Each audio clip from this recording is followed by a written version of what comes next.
कर्तावे स्तोत्रम दैवंतिन स्तोत्रम प्रभु यीशु मसीह के मीठे और मधुर नाम में फिर एक बार इस YouTube के चैनल पर आप सबों का मैं स्वागत करता हूं। आप दिन प्रतिदिन यहां पर आते हैं, प्रभु की वाणी को सुनते हैं।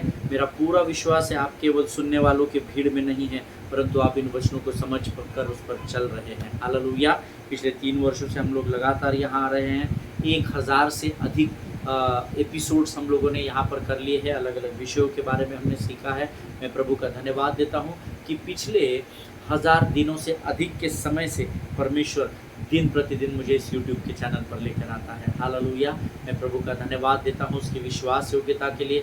वो रोज़ आता है, रोज़ अपना मन्ना प्रकट करता है और रोज़ मुझे आशीषों से भरता है। हालेलुया। और मुझे ये जिम्मेदारी दी गई है कि उन आशीषों को मैं आप तक बांट सकूं। हालेलुया। और मैं अपने प्रभु के साथ किए गए वायदे के अनुसार रोज़ यहाँ पर आकर आपको वचन बताता हूँ। मुझे नहीं पता कितने लोग सुनते भी हैं या नहीं, या सिर्फ सब्सक्राइब करके छोड़ दिए हैं, लेकिन मुझे इससे कोई भी मतलब नहीं कि आप वचन को सुनते हैं कि नहीं। मैं उस कार्य को पूर्ण कर रहा हूँ जो परमेश्वर ने मुझे करने के लिए कहा है। हालेलुया। और वचन में लिखा हुआ है, प्रभु के राज्य में किया गया कोई भी परिश्रम मेरा यीशु मसीह व्यर्थ नहीं जाने देगा। हालेलुया। प्रियो, आज फिर एक बार प्रभु की उपस्थिति हमारे मध्य में है। कल के वचन के द्वारा परमेश्वर ने लोगों को आशीष दी है। मुझे 2-3 लोगों के फ़ोन आया और उन्होंने कहा कि जब हम वचन सुन रहे थे पास्टर, हमको लग रहा था कि प्रभु सीधे सुर के राजा से नहीं परंतु सटीक रूप से हमसे बातचीत कर रहा है। Hallelujah. That is how the word of God operates. परमेश्वर का वचन ऐसे ही कार्य करता है। ईमान। मेरा विश्वास है आज जो वचन प्रभु हमारे मध्य में लेकर आया है उसके द्वारा ज़रूर हम अद्भुत आशीषों को पाने जा रहे हैं। ईमान।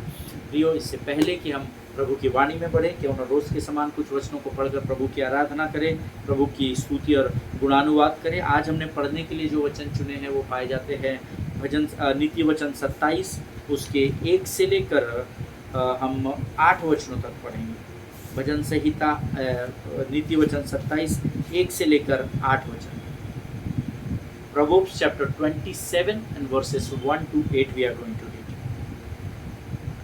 वचन कहता है, बहुत इंपॉर्टेंट वचन है, आप अंडरलाइन कर लीजिएगा। पहला दूसरा वचन, कल के दिन के विषय में मत फूल, क्योंकि तू नहीं जानता कि दिन भर में क्या होगा। तेरी प्रशंसा और लोग करे तो करे, परंतु तू आप न करना। दूसरा तुझे सराहे तो सराहे, परंतु तू अपनी सराहना न करना। पत्थर तो भारी है और बालू में बोझ है, परंतु मूढ़ का क्रोध उन दोनों से भी भारी है। क्रोध तो क्रूर और प्रकोप धारा के समान होता है, परंतु जब कोई जल उठता है तब कौन ठहर सकता है। खुली हुई डांट गुप्त प्रेम से उत्तम है। जो घाव मित्र के हाथ से लगे वह विश्वास योग्य है, परंतु बैरी अधिक चुंबन करता है। संतुष्ट होने पर मधु का छत्ता भी फीका लगता है, परंतु भूखे को सब कड़वी वस्तुएं भी मीठी जान पड़ती है। स्थान छोड़कर घूमने वाला मनुष्य उस चिड़िया के समान है जो घोंसला छोड़कर उड़ती फिरती है। प्रभु इन पढ़े हुए वचनों पर हम में से प्रत्येक को आशीष दे, विशेषकर उन लोगों को जिन्होंने मुंह को खोलकर इन वचनों का अंगीकार किया है। आमीन। वचन कहता है, कल के दिन के विषय में नहीं फूलना रे बाबा, क्योंकि तू नहीं जानता कि आज के दिन भर में क्या होगा। ईमान। कई लोगों को मैंने देखा है, आपने भी देखा है, हम भी उस बात का भाग हो चुके हैं। एक समय में जब हम वचन में परिपक्व नहीं थे, जब हमें आत्मा में समझ नहीं थी, तो हम भी हमारे कल के आने वाली बातों के लिए हम फूल उठते थे, हमारा मन घमंड से भर उठता था। आई रिमेम्बर, परमेश्वर के एक सेवक है, वो मेरे साथ आराधना करते थे और एक स्थान पर, एक शहर में, बहुत बड़े नॉर्थ इंडिया में बहुत बड़ी सभा का आयोजन किया गया था और उन्होंने मुझे इनविटेशन दिया था कि आप आएंगे और आप यहाँ पर आराधना में अगुवाई करेंगे, आप आपकी पूरी टीम के साथ आएंगे। और सारी तैयारियाँ हो गई, सब हो गया।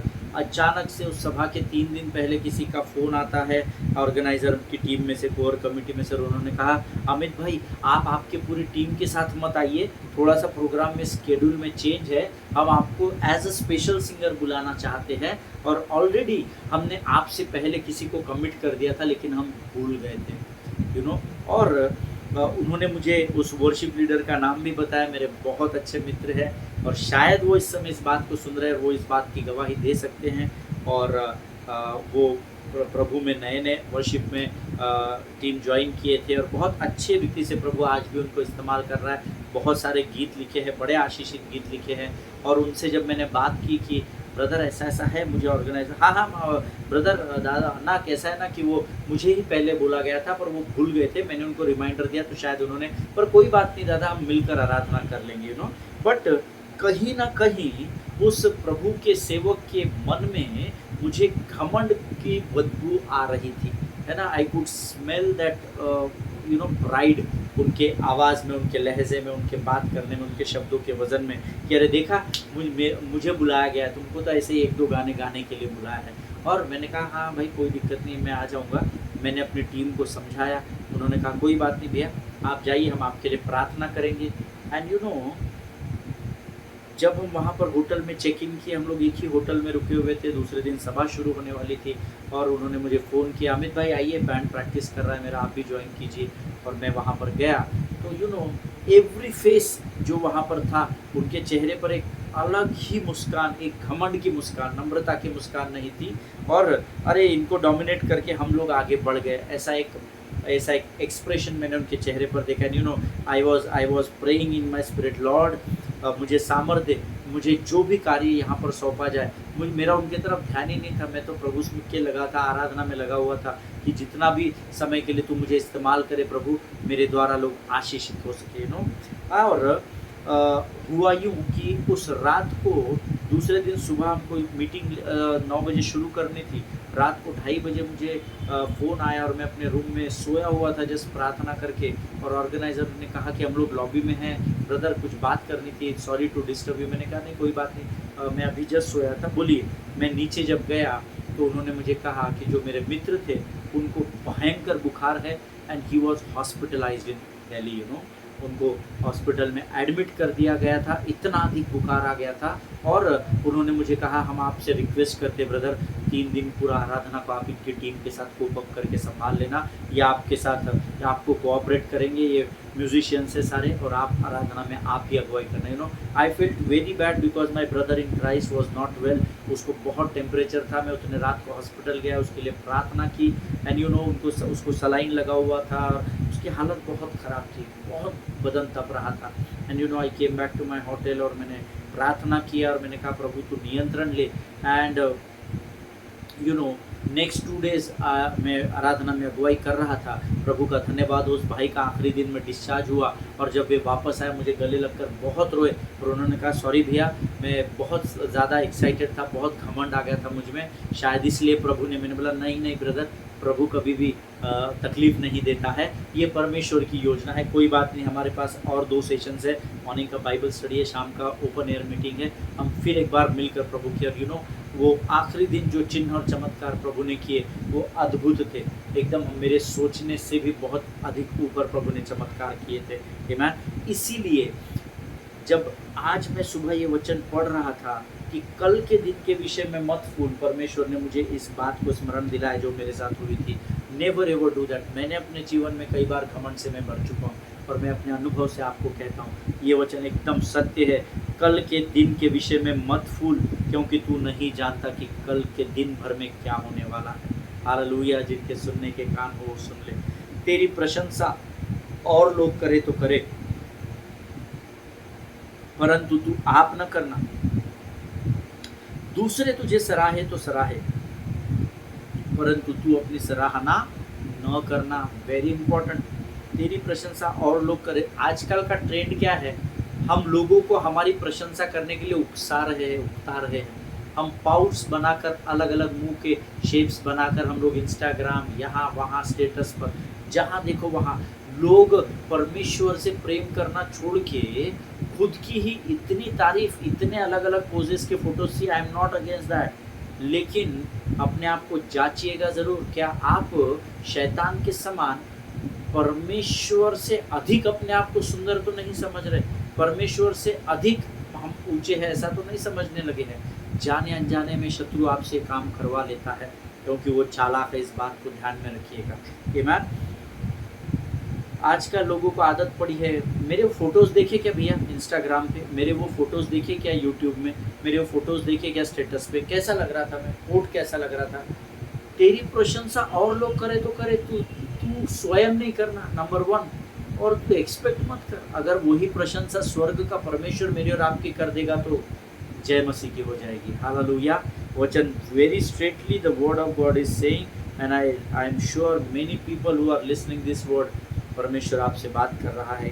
तेरी प्रशंसा और लोग करे तो करे, परंतु तू आप न करना। दूसरे तुझे सराहे तो सराहे, परंतु तू अपनी सराहना न करना।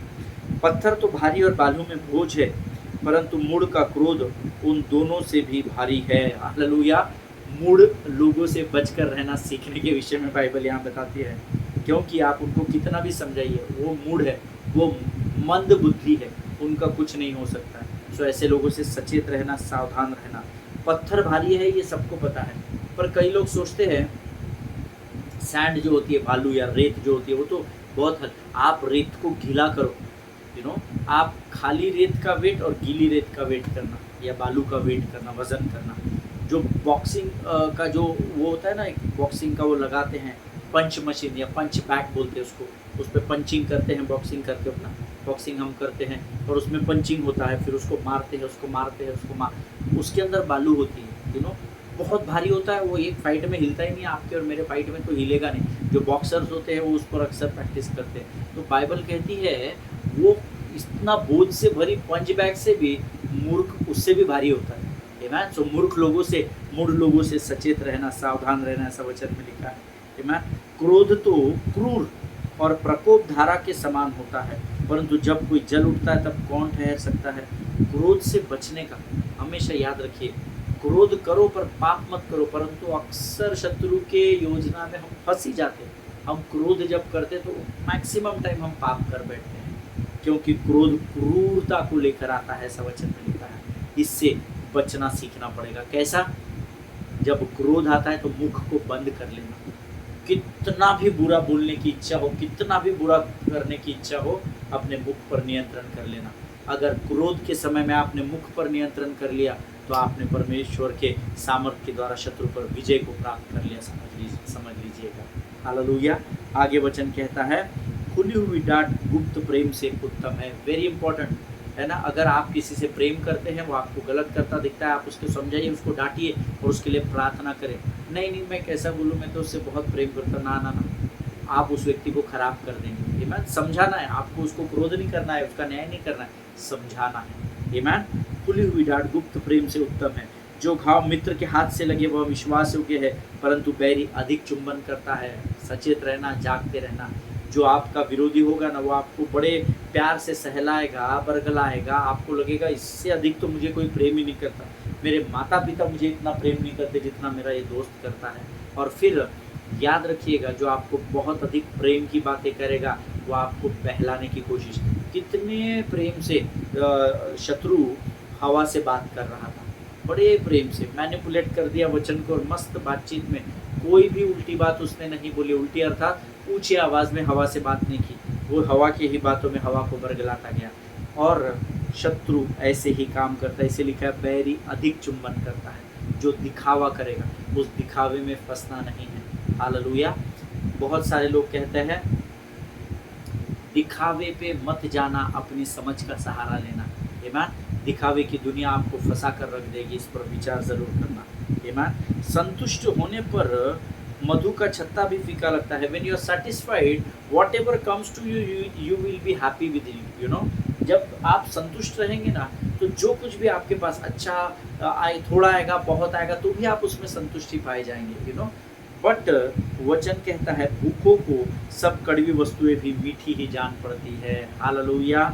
इसीलिए पौलुस ने कहा है, मैं जिस दशा में हूँ उसी दशा में संतुष्ट रहना मैंने सीख लिया है। देखिए, when there is a satisfaction, then there is no demand. If it is coming to you, you will receive it, but you will not run for it. आप उसके पीछे भागेंगे नहीं, कुछ भी हो जाए मुझे हासिल करना है। उसके लिए संतुष्टि का होना बहुत ज़रूरी है। संतुष्टि संतुष्टि यीशु में संतुष्टि, संतुष्टि संतुष्टि यीशु में संतुष्टि, हम एक गीत गाते हैं। आमीन। जब आप प्रभु में बने रहेंगे ऑटोमेटिक आप संतुष्टि में परमेश्वर की उपस्थिति में बने रहेंगे। हालेलुया।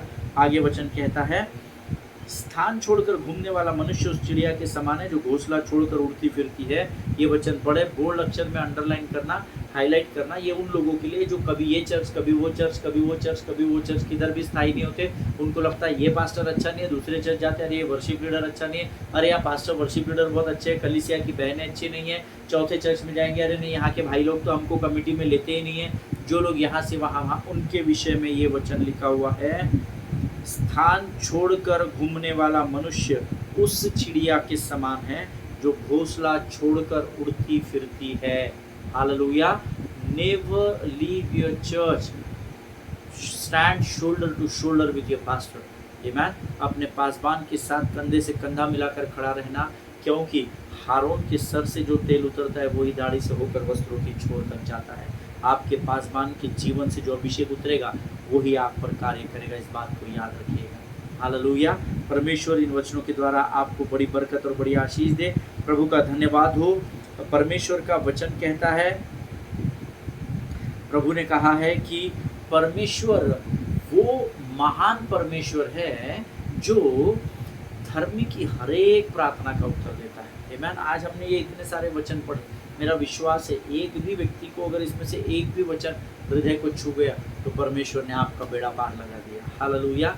आइए प्रिय, इस समय हम प्रभु की आत्मा को स्पर्श करेंगे, प्रभु की वाणी को सुनेंगे। उससे पहले हम अपना समर्पण प्रभु को करेंगे। Let us pray.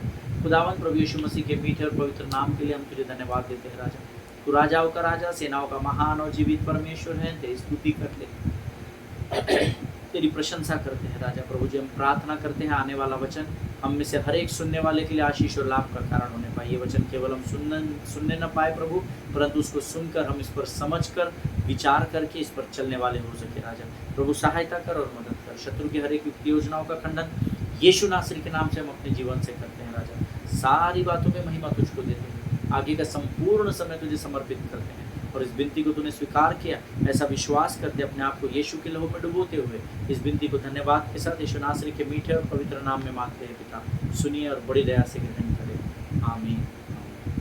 हालेलुया। फिर एक बार इस यूट्यूब के चैनल पर आप सबों का मैं स्वागत करता हूँ। कल हमने एक वचन पढ़ा था, समाप्त करते समय यहेजकेल की पुस्तक उसका 28 अध्याय उसका 9वां वचन। सब लोग निकाल लेंगे।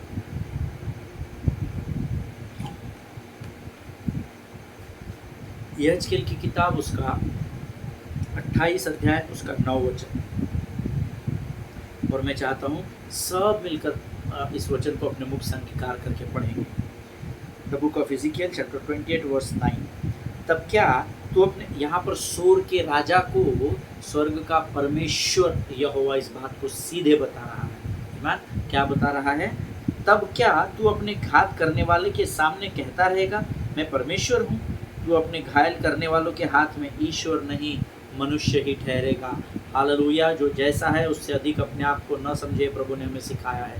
आमीन। ये साधारण मनुष्य जो परमेश्वर के द्वारा उत्पन्न हुआ, ये सोर का राजा अपने आप को परमेश्वर कहने लगा। ये ईश्वर की निंदा करके लोगों से अपनी आराधना करने को लोगों को फरमान जारी कर रहा था। आमीन। और अब परमेश्वर ने स्वर्ग में बैठे बैठे सोचा अब तो इनका बहुत ज़्यादा हो रहा है, अब मुझे इंटरफेयर करना पड़ेगा और मुझे इनको इनका स्थान दिखाना पड़ेगा, नहीं तो ये भी शत्रु के अर्थात लूसीफर के समान समाप्त तो हो जाएंगे। हालेलुया। और यहाँ पर परमेश्वर सीधे मनुष्य से बात कर रहा है। उसको यहाँ कहता है जब लोग तुझे घायल करने उठाएंगे, वो तेरे पर हावी होंगे, तो वो तुझे परमेश्वर नहीं मनुष्य समझ कर ही तेरा न्याय करेंगे। इसीलिए हे सोर के राजा, तू इस बात को जान ले कि तू ईश्वर नहीं परंतु तू मनुष्य ही है। Hallelujah. And as I told you yesterday, ये कोई भविष्यवाणी नहीं कर रहा था प्रभु, ये सीधा सोर के राजा से सीधी बातचीत कर रहा था। 9-10 वचन परमेश्वर का संदेश है जो परमेश्वर के सेवक के द्वारा सोर के प्रधान को दिया गया है। आमीन। बट इफ यू लुक 9वां और 10वां वचन आप आपके नोट्स में लिख लेना। ये वो दो वचन हैं जो परमेश्वर ने सीधे सोर के प्रधान को दिए हैं। आमीन। But if you look forward to this, all of the sudden Ezekiel shifts into prophecy. अब यहाँ पर परमेश्वर यूं कहता है, यह जेकल 28:1 से लेकर जो 11 वचन है, God is talking through man, अर्थात यह जेकल से होकर। क्यों? क्योंकि हमने पहला वचन क्या पढ़ा, यहोवा का यह वचन मेरे पास, अर्थात यह जेकल के पास ये वचन पहुंचा, इज़िकियल के पास ये वचन पहुंचा, अर्थात 28:1 से लेकर 11 तक God is speaking through man to man, amen. एक मनुष्य के द्वारा, चुने हुए मनुष्य के द्वारा दूसरे मनुष्य से बात कर रहा है, थ्रू मैन, मनुष्य के द्वारा। लेकिन अगर आप यह जेकल की पुस्तक उसका 28 उसके 12 से आगे पढ़ेंगे तो यहाँ all of the sudden Ezekiel shifts into prophecy, इसको आप लिख लीजिए, 12 वचन से आगे इज़िकियल भविष्यवाणी में परिवर्तित हो जाता है, नबूवत करने लगता है, वो भविष्यवाणियाँ करने लगता है। 12वां वचन हम पढ़ेंगे। The book of Ezekiel chapter 28 and verse 12 says, हे मनुष्य की संतान, सूर के राजा के विषय में विलाप का गीत बनाकर उससे कहे, परमेश्वर यहोवा यूं कहता है। हालेलुया। नाउ उससे कहे, यहोवा यूं कहता है, यहाँ से सीधा प्रोफेटिक में वो यह जेकल मूव हो रहा है। उससे अर्थात सूर के प्रधान, सूर के राजा से तू कहे कि परमेश्वर यहोवा यूं कह रहा है। आमीन। इसका अर्थ है यह जेकल 28:1 से 11 में वो सूर के राजा से बातचीत कर रहा है और 12 वचन के आगे से वो भविष्यवाणी की बातें कर रहा है। हालेलुया। यह जेकल 28:12 अंग्रेजी में बहुत अच्छा लिखा है, son of man raise lamentation over the king of Tyre and say to him thus says the Lord. Hallelujah. और उससे कहे कि स्वर्ग का परमेश्वर यहोवा यूं कहता है, अर्थात वो फिर एक बार यहाँ पर सूर के राजा को रिमाइंडर दे रहा है, बेटा तू मनुष्य है, स्वर्ग का परमेश्वर मैं हूँ। और इसीलिए सूर के राजा और बेबीलोन के राजा को शत्रु से कंपेयर किया गया है। हालेलुया। क्योंकि वो लूसीफर के नाई ही परमेश्वर की आराधना को चुराना चाहते थे। आमीन। मेरा विश्वास है अब आपको शायद क्लियर हो गया होगा। मुझे नहीं पता शायद अब तक आपको ये बात पता थी या नहीं, क्योंकि मैं अक्सर ये सोचता था बेबीलोन के राजा सूर का प्रधान बीच में घुसा दिया, प्रभु तूने वचन में क्या है, मेरे को कनेक्ट नहीं होता था। पर जब मैं प्रभु के साथ बैठा, अध्ययन किया, बहुत सारे प्रचारकों को सुना, किताबें पढ़ी, बहुत समय प्रभु के साथ बिताया, तो प्रभु ने मुझे यह निचोड़ निकाल कर दिया। हालेलुया। ये बेबीलोन के कुछ राजा और सूर के राजा अपने आप को लूसीफर के समान ही करने लगे थे, अभिमान और घमंड इनमें भर गया। जैसे लूसीफर प्रभु की आराधना चाहता है था, ये भी चाहते थे कि लोग परमेश्वर की निंदा करें और इनकी आराधना करें। हालेलुया। आमीन। और इस 12वें वचन में सूर के राजा को लूसीफर के बारे में बताना वो यहाँ से शुरू करता है। हालेलुया। 11 वचनों तक तो यूं कहता है, यूं कहता है, वो यह जेकल के द्वारा बात कर रहा है, लेकिन 12वें वचन में सीधा वो प्रोफेसी में घुस जाता है और वो कहता है कि कैसे वो तेरे ही जैसा सोचता था। वो सूर के राजा को यहाँ बता रहा है कि कैसा वो जो शत्रु था लूसीफर, जिसको मैंने लात मारकर 1/3 स्वर्गदूतों के साथ, जो अब गिराए हुए दूत या डीमंस कहलाते, कैसे मैंने उनकी दशा कर दी। वो सूर के राजा को परमेश्वर यहाँ सीधा बता रहा है कि अरे बेटा सुधर जा। वो भी तेरे जैसा ही सोचता था, बड़ा अभिमान आ गया था उसको, बड़ा घमंड आ गया था, वो अपने आप को मेरे तुल्य करना चाहता था, और आज वो कैसे समाप्त हो गया ये तू समझ ले। हालेलुया। आज प्रभु आपको और मुझे भी शत्रु के इस अध्ययन के द्वारा, शत्रु के इस पूरे बखान के द्वारा ये चेतावनी देना चाहता है, यह समझाना चाहता है प्रियो कि जो जैसा है उससे अधिक अपने आप को अगर समझ रहा है तो वो तुरंत बंद कर दे। Hallelujah. Amen. And then we introduced to the devil. Hallelujah. और अब इस 12वें वचन के भविष्यवाणी के शब्द के साथ अब यहाँ पर आगे शत्रु के बारे में कहा गया है। हालेलुया। आमीन। यहाँ से वो लूसीफर का इंट्रोडक्शन सूर के राजा को सीधे भविष्यवाणी के द्वारा देना शुरू करता है। आमीन। अगर सरल भाषा में मुझे आपको बताना पड़े तो सूर के राजा को यह जेकल लूसीफर और बेबीलोन के राजा के विषय में उसे आगाह करने की कोशिश कर रहा है। आमेन, या उसे ये बता रहा है that if God would cast out his top intimate angel, the most loved angel ever, amen, वो स्वर्ग के राजा को भविष्यवाणी के शब्दों के द्वारा यह जेकल ये बताने की कोशिश कर रहा है कि बेटा, अगर परमेश्वर ने उस प्रधान स्वर्गदूत को, जिसको उसने खुद तैयार किया था, अपने शब्द से तैयार किया था, वो परमेश्वर के पवित्र पर्वत पर फिरा चला करता था, परमेश्वर के सबसे करीब था, प्रभु से बहुत प्रेम करता था, बेटा, अगर उसने अपने उस इंटीमेट एंजिल को नहीं छोड़ा क्योंकि वो उसके परमेश्वर के विरोध में गया था, how much easier God would cast out a man. Hallelujah. सूर्य के राजा को मानो ये बताने की कोशिश कर रहा है, बेटा, जब परमेश्वर ने उस प्रधान स्वर्गदूत को, जिसने परमेश्वर के खिलाफ जब अभिमान और घमंड के कारण विद्रोह किया, उस लूसीफर को शैतान बनाकर फेंक दिया, तो क्या तू ये समझ नहीं पा रहा क्या कि क्या वो मनुष्य को बख्श देगा जो उसके साथ पवित्र पर्वत पर चला फिरा करता था, जो उसके सबसे करीबी था, आज्ञा उल्लंघन के कारण जब उसको नहीं बख्शा, तो क्या तुझे और मुझे वो बख्शेगा क्या? ये परमेश्वर सोर के राजा को इस 12वें वचन से आगे भविष्यवाणी के रूप में बताने की कोशिश करता है। हालेलुया, आमेन। अगर परमेश्वर ने अपने सबसे करीबी प्रधान स्वर्गदूत को नहीं रोक छोड़ा, then he will not hesitate to judge any man or any human being on this earth. Amen। इस बात को याद रख लीजिए। आपने बहुत करोड़ों काम अच्छे किए होंगे, लेकिन अगर अभिमान और घमंड आपको छू चुका है, अभी सेवका आज ही हमारे पास्टर हमको बाइबल क्लास में बता रहे थे कि जैसे अभिमान और घमंड बढ़ता है ना, तो पास्टर की कलीसिया जब जैसे बढ़ने लगती है ना, तो पास्टर का अभिमान घमंड अपने आप बढ़ने लगता है। आमीन। फिर बराबरी के लोगों के साथ प्रेज द लॉर्ड, और छोटे दबके के जो लोग आते हैं उनसे प्रेज द लॉर्ड में चला जाता है वो पास्टर, जो एक समय सबको एक समान गिनता था। ये सब की बात मैं नहीं कर रहा, पर जिनको मैं जानता हूँ मैं उनके विषय में आपसे बातचीत कर रहा हूँ। Hallelujah.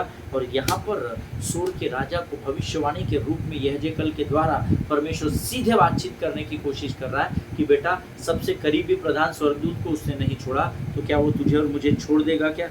He will not hesitate to judge any man or any king of this world who will try to take God's glory. Hallelujah. क्योंकि परमेश्वर अपनी महिमा को मनुष्य के साथ क्या, स्वर्गदूतों के साथ भी नहीं बांटता। हालेलुया। अरे उसके करीब रहने वाले स्वर्गदूत को जब उसने नहीं छोड़ा, तो क्या वो आपको और मुझे बख्श देगा क्या? वो मुझे और आपको तकलीफ नहीं देना चाहता, लेकिन वो अपनी महिमा किसी से बांटता नहीं है। तो better be aware, do not try to steal God's glory.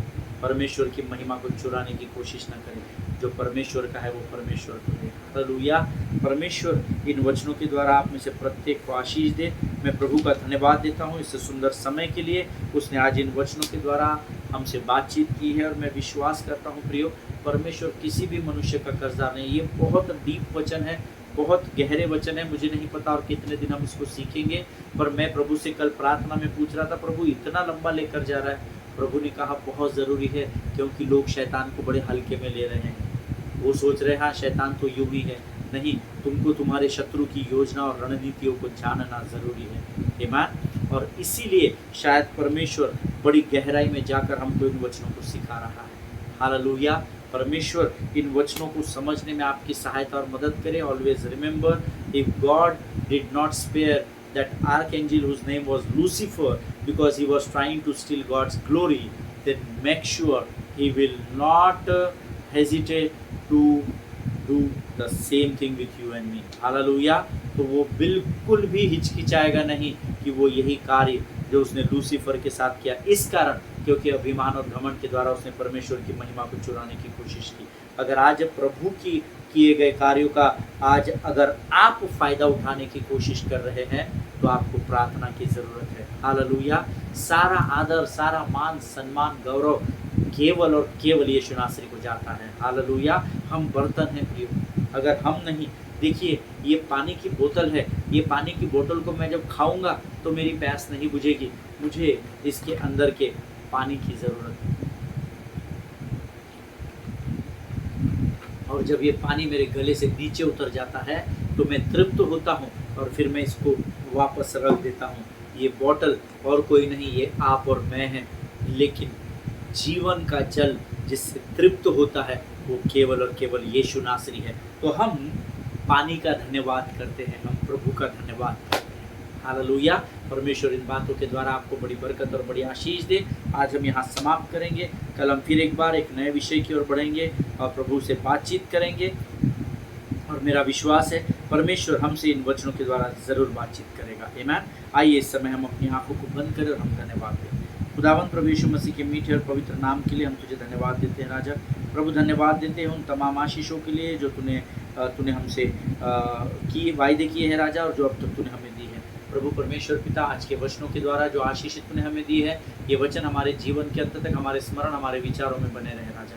प्रभु जी, सारी बातों में महिमा तुझको देते हैं, अपने आप को तुझे समर्पित करते हैं, शत्रु की हर एक युक्ति योजनाओं का खंडन करते हैं और अपने आप को यीशु के लहू में डुबोते हुए इस विनती को धन्यवाद के साथ हमारे उद्धारकर्ता जीवित परमेश्वर यीशु नासरी के मीठे और पवित्र नाम में मांगते हैं। प्रभु सुनिए और बड़ी दया से ग्रहण करें। आमीन। हालेलुया। परमेश्वर आप सबों को बड़ी बरकत और बड़ी आशीष दे। एक दूसरे के लिए प्रार्थना करते रहें, अपने पासवानों के लिए, उनके परिवारों के लिए ज़रूर प्रार्थना करेंगे। हम अगली बार फिर मिलेंगे, तब तक स्वस्थ रहें, सुरक्षित रहें। सभी को जय मसीह की। God bless you all.